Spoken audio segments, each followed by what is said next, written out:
Selamlar hepinize. Bugün tier list menümüzde jungle rolümüz var. Keşke olmasaydı dediğimiz bir rol. Çünkü jungle diğer rollerin çok gerisinde.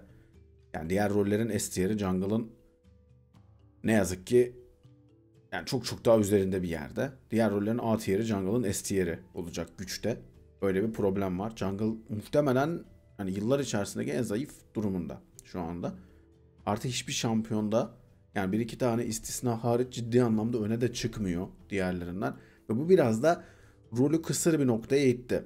Zaten o yüzden hep aynı şampiyonları görmeye başladınız Pro Play'de. O şekilde ilerliyor. Önceki tier listlerimizde olduğu gibi sınıflandırdım junglerlarımızı. Suikastçılar, AP'ler, AD dövüşçüler ve tanklar diye sınıflandırdım. Belki bunları kendi içerisinde de başka sınıflara da alabiliriz ama bu kadarının yeterli olduğunu düşündüm. İlk olarak suikastçı sınıfıyla başlayalım. Ne yapar suikastçı sınıfı? Aslında tam olarak anlattı. İsminin karşılığını yapar. Rakip takımın içerisinden bir kişiyi tek başına avlayıp oradan çıkabilmek üzerine kurgulanan şampiyonlar. Bazıları tabii diğerlerine daha iyi çıkıyor, bazıları daha az çıkabiliyor.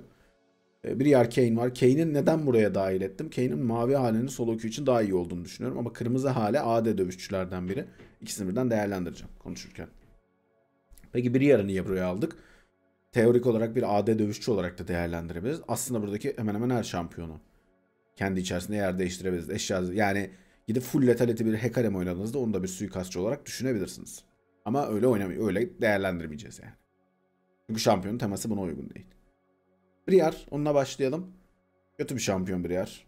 Çıktığı zaman da kötüydü. Sayısal olarak OP olmadığı dönem hiçbir zaman oynanamadı. Kontrol altına tutması çok kolay. Rakip takım tarafından onu gözlemlemesi çok kolay.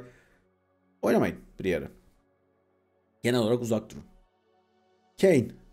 Şimdi mavi Kayn'in fena durumda olduğunu düşünmüyorum ben solo queue ortamı için. Uygun pozisyonlar var.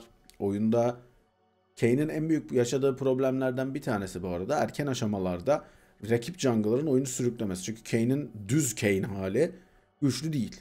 Diğer jungler'larla dövüşemiyor. Ama uygun ortam olduğunda takımınızı çok darlayabilecek bir şey olmadığında ya da diyelim karşınızda Ivern jungle var. Veya işte sizi darlayacak bir şampiyon yok. Diyelim Zek'le karşı oynuyorsunuz. O tarz senaryolarda kullanabileceğiniz bir şampiyon. Şimdi mavi Kane'i fena bulmuyorum. Kırmızı Kane bence benzer seviyedeler. İkisi de benzer güçlerdeler. Hatta Atakan'ın çıktığı durumlarda Kırmızı Kane'in Atakan savaşlarında falan da belli bir kuvveti olduğunu düşünüyorum ama çok da yukarılara koyamayacağım ne yazık ki. A tier'e gönderiyorum. Bu arada şöyle söyleyeyim. S tier'de çok çok çok az şampiyonumuz olacak. Ama dediğim gibi yani başka bir rolün A tier'i jungle'ın S tier'i olurdu. Onu da söyleyeyim. Jungle'ın genel gücü de düşük. Yani kendi içerisindeki en yukarıda gibi gözükse de oyunun hiyerarşisinde o kadar yukarılarda değil. Kha'Zix.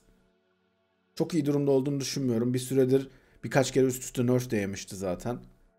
Assassin'lerin şu anki itemları önceden Assassin'lerin Lethality AD Assassin'lerin itemları çok daha uygundu. Çünkü daha ucuzlardı. O konulara biraz da nerf geldi. Diğer eşyalarla biraz daha dengeli hale geldiği için Kha'Zix falan öyle erkenden bir tane işte yoğumu bitireyim. Ne bileyim bir kararımı bitireyim. Herkesi patlatayım tek başıma yeneyim yapamıyor şu anda. O gücü kaybetti yani. O yüzden onu B tier'e gönderiyorum. Şimdi suikastçı diye koydum ama yani unik bir rol. Nereye koyacağımı bilemediğim için Kindred'ı buraya koydum. Ama biraz o şekilde kullanılabiliyor. Özellikle erken aşamalarda öyle oynandığını düşünebilirsiniz. Tabii ki sonrasında standart bir nişancı olarak kullanılıyor. Ama benzeri yok. Yani şöyle söyleyeyim. Kindred'a herhalde en yakın şampiyon ormancılar içerisinde Master Yi falan. Çünkü bu kadar fazla otomatik saldırı bağımlısı olan çok az şampiyon var.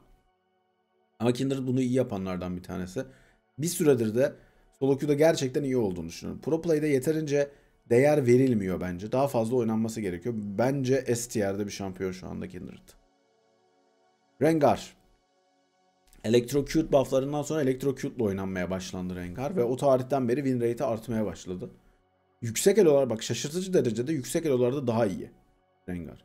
Şimdi diyebilirsiniz ki bu nasıl oluyor? Çünkü Rengar'ın aslında bütün AD Assassin'ler için geçerli bu ama onun karşısında oynamayı bildiğinizde, onun etrafında oynamayı bildiğinizde genelde daha kolay cevaplıyorsunuz ve yüksek elo oyuncular da bunu bilebiliyorlar. Ama aynı zamanda Assassin oynayan adam da daha iyi oynuyor. Ve Rengar iyi oynamayı gerektiren bir şampiyon. İyi oynandığı zamanlarda iş yapabilen bir şampiyon. Ama onu A tier'e göndereceğim. Rengar'ı da. Shaco, insansanız Shaco oynamazsınız ama illaki ben oynayacağım Shaco. Ben pisliğin tekiyim diyorsanız o zaman B tier'de Shaco. Çok da iyi durumda olduğunu düşünmüyorum. Gerçi Hail of Blades buff'ı biraz işine yaradı Shaco'nun. Hem Electrocute hem Hail of Blades buff'ı diyeyim. Sadece bir tanesi de değil. O yönden işine yaradı. Oralarda kullanabilirsiniz. Son iki suikastçımız Talon ve Zed. İkisi de aslında suikastçının tam olarak tanımı ama bir tanesi inanılmaz bir gir çık becerisine sahipken Talon. Diğeri girdi mi çıkma konusunda gerçekten zorlanan bir şampiyon. Ve aynı zamanda biraz daha fazla şey tutturmanız gerekiyor. Fakat Zed'in son yamada aldığı buff'la beraber, E buff'ıyla beraber clear speed'inin de önemli artışıyla birlikte Zed gerçekten özellikle solo queue'da pro play'de oynanacağını sanmıyorum hiçbir AD Assassin'in de. Solo queue'da ciddi bir tehdit haline geldi Zed. Ve o yüzden ikisi de A tier'e gidiyor. Assassin'lere bu kadar laf edip hepsini A tier'e koyduk. Jungle öyle kötü bir yer şu anda. Jungle öyle problemli. Gelelim AP'lerimize. AP'lerimizde tabii her şey var. Yani AP'nin dövüşçüsü de var, suikastçısı da var, tankı da var. Tankı yok da yani olmaya çalışıyor diyelim. Support'u da var. Her şeyi var AP'lerin ama onları bir şekilde kategorize etmek lazımdı. O yüzden buraya yerleştirdim ben de. İlk olarak Diana ile başlayalım. Son 2 yamadır aslında tekrardan düştü ama onun öncesinde ciddi bir çıkış trendine girmişti Diana. Nerf yedi, düştü. Neydi yediği nerf? Jungle clear speed'i azaldı. Jungle'daki en önemli istatistik şu anda League of Legends'ta. Şimdi bu dönem dönem değişir bu arada. Ondan da bahsedeyim. Jungle'da sizden oyun bazı şeyler ister. Nedir bunlar? Yani bir şampiyonun jungler olabilmesi için belli bir clear speed'inin olması lazım. Yani orman canavarlarını temizleyebiliyor olması lazım belli bir hızda. Belli bir 1v1 kuvvetinin olması lazım. Belli bir görev kontrolünün olması lazım. Belli bir de teamfight becerisinin olması lazım. Bu dördü sağlamanız lazım. Fakat bu dörtlü League of Legends'ın metasına göre, o yılki oyuna gelen değişikliklere göre kendi içerisinde dengeleri değişebiliyor. Yani bir yıl clear speed daha değerli hale gelirken bir yıl teamfight becerisi daha iyi hale gelebiliyor. Şu anda en önemli şey clear speed. Ama 1v1 becerisiyle çok yakınlar şu anda. Eskiden mesela 1v1 daha önemliydi. İşte sezon 11'de falan clear speed inanılmaz öndeydi. 1v1'in hiçbir önemi yoktu. Şu an ikisi en önemli noktadalar ve en yakın noktadalar. Teamfight becerileri falan sonradan geliyor. Şimdi Diana'nın 1v1 kuvveti çok iyi değil. Ne yazık ki. Clear Speed'i de nerf yedi. Doğal olarak da yeri de nerf yemiş oldu. A tier'e düştü Diana. Echo. Yediği son çıtır buff. Elektrik ver falan derken sonunda Echo kendini %50 win rate'in üzerine attı. Bir minik buff sonra Echo STR jungler olacak. Çünkü Echo'nun şöyle bir artısı var. Echo konsept olarak bir dövüşçü olmasına rağmen bir suikastçı gibi bir burst atabilen bir şampiyon kasınca. Kasabilmesi için de lazım. Clear speed'in artması lazım. Son buff'ta ne geldi? Clear speed arttırma geldi. Bir tık daha gelirse Echo gidecek ama daha gidemedi henüz. O yüzden A tier'de. Echo yukarı gidecek de gidemiyor. Önü kesik. Bir diğer AP şampiyonumuz Elis. Hani League of Legends'ın en eski junglerlarından bir tanesi. Zaten çok eski bir şampiyon ama geldiği günden beri de hep jungle'da oynandı. Bu aralar support'ta falan da denendi son birkaç ayda ama çok da verimli değil oralarda. Onu unutmak lazım. Onu bir aslında AP Assassin gibi değerlendirebiliriz. Çünkü öyle bir burst atmaya yönelik özelliği var. Elis'in her zaman en büyük problemi neydi? Clear speed'inin yavaş olmasıydı. Son yamada clear speed buff'ı atıldı şampiyonu. Sondan bir önceki yamada diyeyim. O tarihten beri de zaten yani eksik olan yönü biraz daha güçlendirildiği için ve diğer yönünü çok fazla kırpmadıkları için Elis bir şekilde suyun üstünde kaldı. O yüzden o da A tier'e gidiyor. Evelynn hiç sevmem Evelyn'i. Varlığını sevmem çünkü League of Legends'ın doğasına aykırı bir şampiyon. AD Assassin'lerden bile daha aykırı. Neden bundan bahsediyorum? Evelynn'in verdiği şeyler League of Legends'ın sizden istediği şeyler değil. Yani AD Assassin'lerin de dönem dönem girdiği çıktığı şeyler oldu. Periyotlar oldu. Bazen çok iyi oldular sayısı olarak güçlü olduklarında. Bazen çok kötü oldular. Onu ayarlamak da çok zor. Ama o şekilde ayarlamaya çalışıyor Riot. Evelynn'in durumu farklı. Evelynn sayısı olarak güçlendirildiğinde direkt oyunu bozan bir şampiyon. Çünkü Evelynn'in şimdi AD Assassin'lerin en büyük problemi ne? Tankları kesememek değil mi? Evelynn'in böyle bir derdi yok. Herhangi bir Assassin'in bu arada problemi tankı kesememektir. Zaten kırılgan hedefleri kesmek için var Assassin'ler. Evelynn'in W'sundan dolayı gelen oradan büyü nüfuzuyla beraber hiç böyle bir derdi yok. Tank mank dinlemiyor, patlatabiliyor. O ekstra özellik sayesinde Evelynn'i o yüzden bufflayamıyorlar. Çünkü bufflarlarsa kontrolden çıkıyor. Zaten sürekli görünmez olarak, kamufle olarak diyeyim, görünmez demeyeyim. Kamufle olarak gezebilen bir şampiyon. Kırılganları da çok kolay avlıyor. Yani son birkaç işte 2 yama öncesine kadar da 3 yama üst üste falan buff almıştı Evelyn. Onlarla beraber oyuna tutundu ama sağlıklı bir şampiyon tasarımı olduğunu düşünmüyorum. Ama A tier şu anda. Nerede? Ha, AP'lerden tamam. Fiddle'daymış şimdi. Evet, Fiddlesticks. Yani solo queue'da falan hep win rate iyidir ama bence oynamayın Fiddle'ı ya. Çok tahmin edilebilir, çok öngörülebilir bir şampiyon. Ne yapacağı hep belli. Gerek yok abi. Vallahi gerek yok. Gragas'ta oynamıyoruz jungle'da. Çünkü clear speed olarak çok geride kaldı diğer şampiyonlara kıyasla. Yani tank varyantı zaten eskiden bu arada tank varyantı oynanırdı. Son dönemlerde mecburen AP varyantı oynanıyor. Biraz daha canavar öldürmesin ama gerek yok. Gwen'i de oynamayın ormanda. Yeri orman değil Gwen'in. Tamam ben top lane'de de çok yukarılara koymadım ama yeri orman değil Gwen'in. Gwen de mesela şimdi fena bir clear speed yok Gwen'in. Ama teamfight becerileri falan inanılmaz kısıtlı. Ama oyun sizden direkt olarak teamfight becerisi istemiyor belki ama diğer var olan şampiyonlar karşınıza geldiğinde problem yaşayabiliyorsunuz. O yüzden oynamayın. Ivern. Buradaki tek support jungler'ımız. Konsept olarak tabii onu AP'ye koymak zorunda kaldık.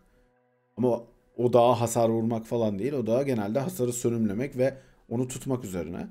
Ama Ivern'ın şu anki halinde de çok fazla takıma katkı sağladığını düşünmüyorum. Yani onun da mesela görev kontrolü problemli. Tek başına görev alamıyor. İşte oyunda bir tane daha ekstra görev var Atakan. Grablar daha değerli falan filan derken Ivern da problem yaşıyor. O yüzden B tier'e gönderdim. Karthus. Şimdi Karthus'un en güçlü özelliği ne? Clear speed değil mi? Karthus'un inanılmaz bir clear speed var ve kontrolden çıkıyor. Teamfight becerileri de fena değil. Özellikle daha bir fight başlamadan bir ulti atıp şey yapabiliyorsunuz. Ama Karthus'ta hiçbir 1v1 becerisi yok. Bak bunu söylediğim için aşağıda yorumlarda birkaç tane göreceğim bak. Abi ben exhaust alıyorum Karthus'a. Adam dibime geldiğimde exhaustlayıp 2 tane Q tutturup kesebiliyorum. Bu çarın 1v1'de güçlü olduğu anlamına gelmiyor ki. Sen zaten exhaust aldığın için kazanıyorsun. O zaman Shaco da en güçlü şampiyon. Ignite ile oynuyor çünkü. O zaman en güçlü şampiyon Shaco. Böyle bir güç yok yani. Hecarim'i alalım Ignite. Bir dönem vardı, yapanlar vardı, hatırlayanlar vardır.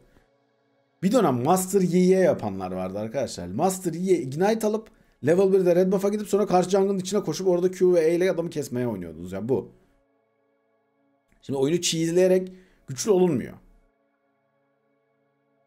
O değil yani. Karthus'un da gücü o değil. O yüzden yani en önemli özelliklerden bir tanesi 1v1 gücü olmadığı için zaten Karthus aşağıya düşüyor.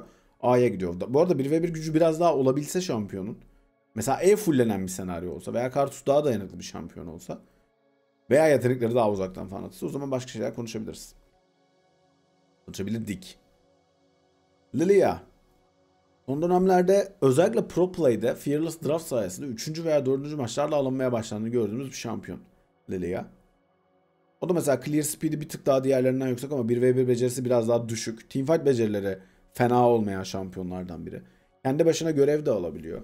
İyi scale olan da bir şampiyon Lilia. Ama Lilia'ya baktığınız zaman hiçbir zaman şey diyemiyorsunuz. Abi Lilia da çok güçlü ya. Bu çarı banlamalıyız diyemiyorsunuz yani. Tutamıyoruz diyemiyorsunuz mesela. Bunu ne pro play'de söylüyorsunuz ne solo queue'da. O yüzden düşük A tier. Bak A tier ne kadar kalabalık abi. Ama dediğim gibi bakın jungle'ın A tier'i diğer bir rolün B tier'i. Tekrardan hatırlatayım. Öyle bir durum var jungle'da. Ama tabii ki kendi içine sınıflandırmak lazım. Yani en azından bu rolün içerisinde. Kötünün iyisi durumu var sonuçta. Nidalee'yi biraz overrated buluyorum. Hatta yani Pro Play yüzünden çok fazla tercih ediliyor bence. Pro Play'de çünkü gerçekten çok iyi Nidalee oyuncuları var ama bence gereği yok Nidalee oynamanın şu anda. Oynamayına da koymayacağım ama çünkü oynamayındakiler kadar da kötü değil Nidalee. Ama seviyor oyuncular ya. Özellikle yüksek elo'da falan iyi oyuncular oynamayı hem çarı iyi oynayan hem de oynamayı seven oyuncular oynamaya devam ediyorlar. Çünkü öyle bir ya Nidalee gibi haritada rahat hareket edebilen ve bunu gank atmak için kullanabilen çok fazla şampiyon yok. Nidalee yapabiliyor bunu. Gank demişken Nidalee gibi gank atabilen ama hiçbir zaman onun gibi clear atamayan, onun gibi scale olmayan bir şampiyona Nunu'ya B tier'e koyuyorum Nunu'yu. Shyvana oynamıyoruz. Shyvana da mesela sayısı olarak azıcık güçlendiriliyor. Ne yapıyor? Shyvana bu arada nasıl ne zaman oynanıyor? Biliyorsunuz bunu. Karthus gibi olduğunda oynanıyor. Yani clear speed'i çok güçlü olup millete tek atabildiğinde oynanabiliyor. Ama oralara bir nerf yediği zaman ki şu anki hali nerflü. Gerçi LPL'de Kanavi falan oynamıştı ama keşke oynamasaydı yani. Daha iyi. Talia ve Zyra ikisini de A tier'e koyuyorum. İkisinin de benzer özellikleri var. Bir de farklı noktaları da var. İkisi de benzer bir clear speed'e sahipler. Vasat'ın kesinlikle üstünde temizleme hızına sahipler. İkisinin de alan kontrolünden dolayı iyi takım savaşı becerileri var. Gerçekten iyi takım savaşı becerileri var. Duello konusunda ikisi de kendilerini belli oranda koruyabiliyorlar. Suikastçılar tabii ki biraz daha bu konuda problem yaratıyor ama dövüşçülere karşı falan daha iyi durumdalar. Kendilerini tutabildikleri sürece de iş yapmaya da devam ediyorlar. A tier'e gönderdik. Velvet hiç beğenmediğim şarlardan biri ama solo queue'de win rate'i 51 civarında falan ama gene de oynamayın. Uzak durun yani. AD dövüşçülerden bu arada çok bahsetmedim ama AD dövüşçüler tamamen AD dövüşçüler. Dövüşüyoruz, AD vuruyoruz, bu kadar. Burada da Volibear biraz istisna çünkü onun biraz AP hasarı da var ama eşyaları falan en azından AD dövüşçü gibi olduğu için belki onu tankta falan da değerlendirebiliriz, problem değil. Darius son dönemin solo queue'daki popüler isimlerinden biri. S tier'e gönderiyorum onu. Win rate'i tırmandıkça tırmanıyor Darius'un. Delirmiş durumda şu anda.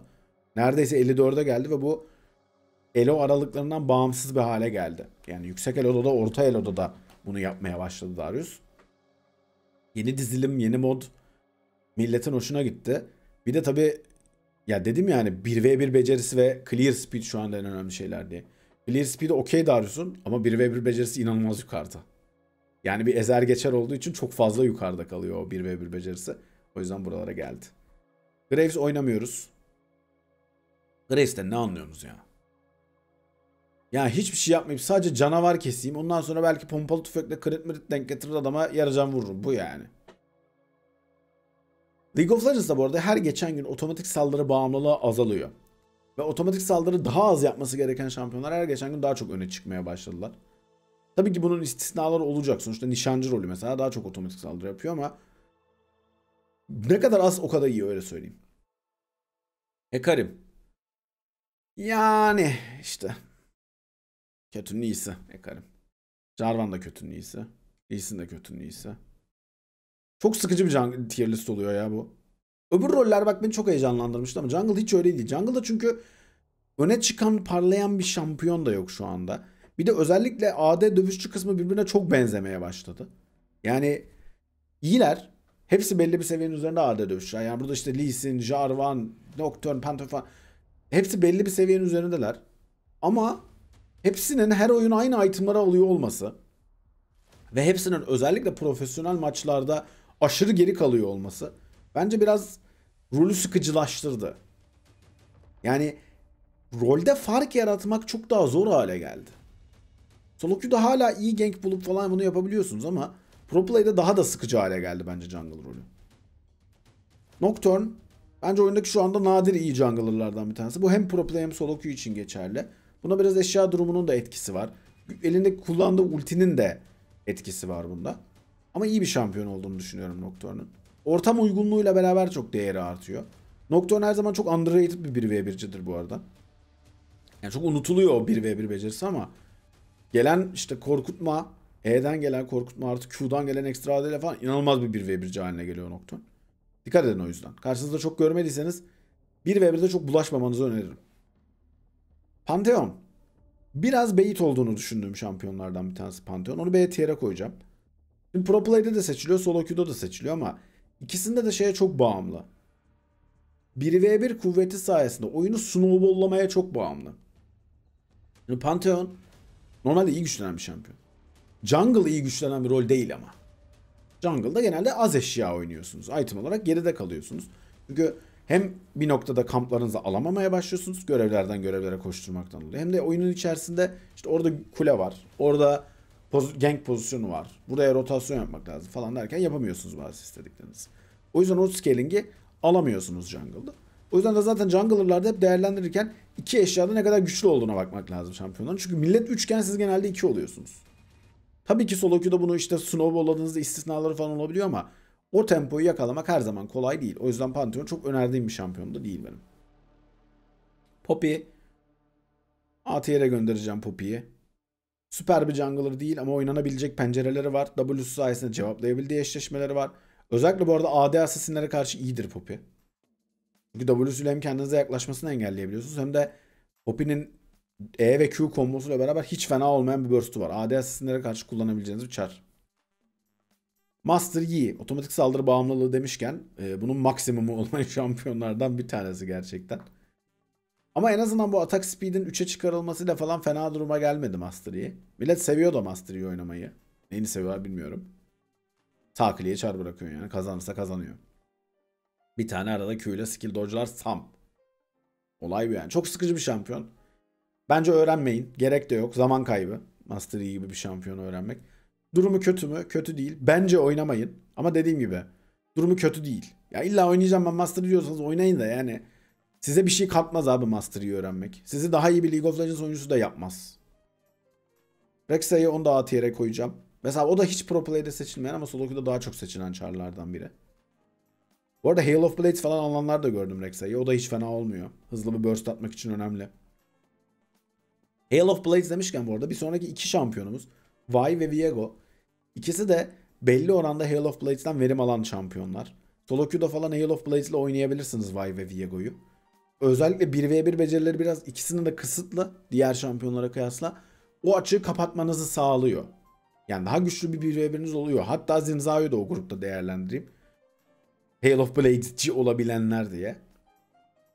Öneririm yani. Hail of Blades'in buff'ıyla beraber iyi oldular. Vay A tier bir jungler Viego. A tier bir jungler Zinzao A tier. Şu A tier'in kalabalığa bak ya. Ama işte dedim ya hep kötünün iyisi diye. Kalıyor yani rol.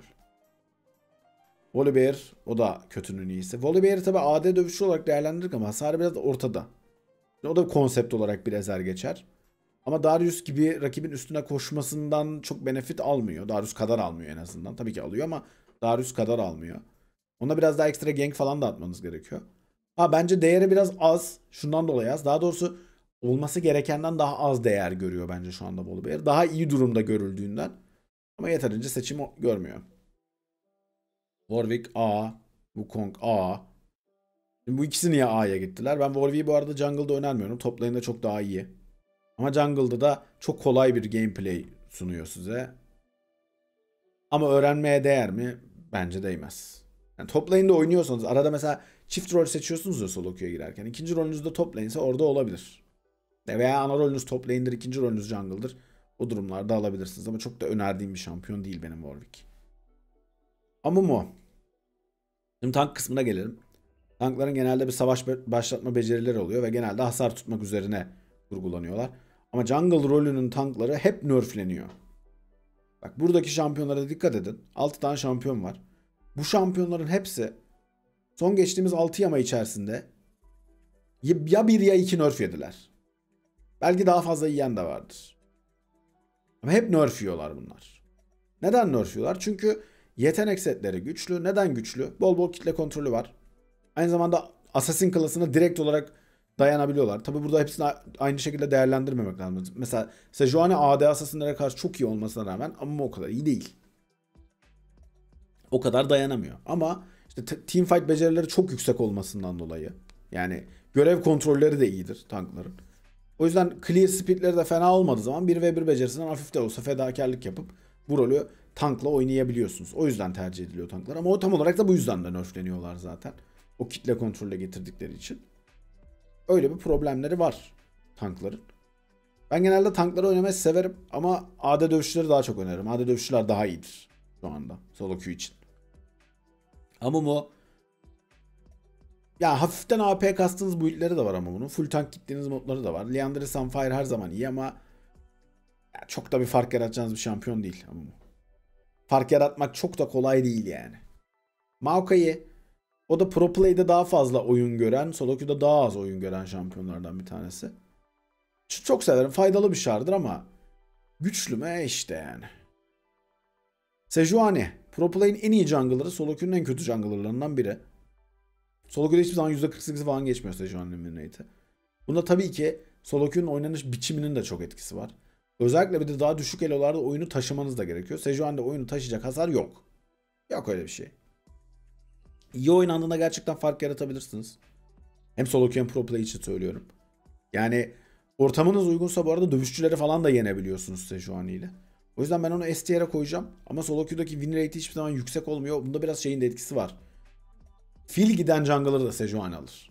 Çünkü en bilindik jungler o. Skarner. Ki ama önce oyunun en iyi jungler'ıydı. Nerflendi. Oynamayına düştü. Bu çarın kaderi bu olacak bu arada. Çarya 0 vuracak. 0. Ve oynanamaz hale gelecek. Ya da ortalama bir hasar sahibi olacak. Ve oyunun en güçlü jungler olacak. Bu çarın kaderi bu. Bu böyle kaldığı sürece bu abi. Çok güçlü E'si var. Udyr. Son dönemlerde biraz daha işte phase rush'lı, kometli falan şeyleri görüyorum. Rune dizilimleri görüyorum. Axiom Arcanist'ten kaynaklıymış o. Axiom Arcanist rune'u Udyr'in R'sini ulti gibi görüp Phoenix formunu onun hasarını ciddi anlamda arttırıyor. Şimdi o ağaca gittiğiniz zaman da mavi ağaçta da işte phase rush aldığınızda falan neyse yani veya komet aldığınızda alt tarafta Arcanist'in yanına şey de alabiliyorsunuz. Celerity ve Water Walking de alabiliyorsunuz. Oradan da ekstra hız kazanabiliyorsunuz. Ve Udyr bir anda haritada çok hızlı hareket eden, kafanızda yapışan bir ezer geçer olarak karşınıza çıkıyor. O yüzden Pro Play'de görmesek bile solo queue'daki durumunu hiç fena bulmuyorum ben Udyr'in. Ve onu A tier'e, ben bu A tier'e böleceğim ya. A artı ve A eksi yapacağım burayı. Çok kalabalık oldu çünkü.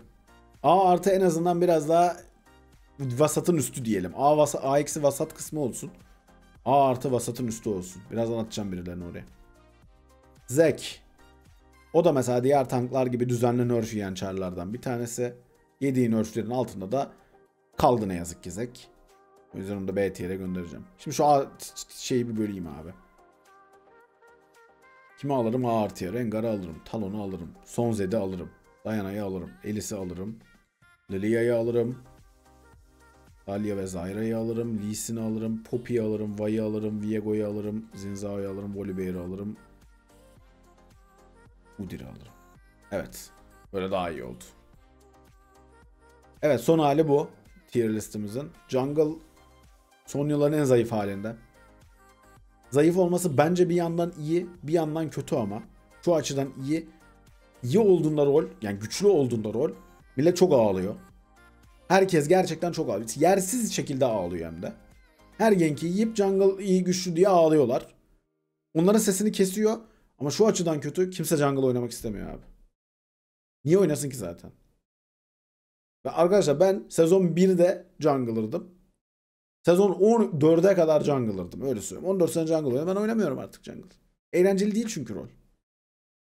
Sürekli sinir stres, sürekli flame, sürekli haras. Ve güçsüzsün karşılığında. Bütün bu baskıyı, bütün bu gerginliği niye çekesin abi? Ne gerek var? Kafan rahat support oynuyorsun benim gibi. Gidiyorsun top lane oynuyorsun. Derya Deniz şampiyon havuzu var. Oh, her şey var ya top lane'de.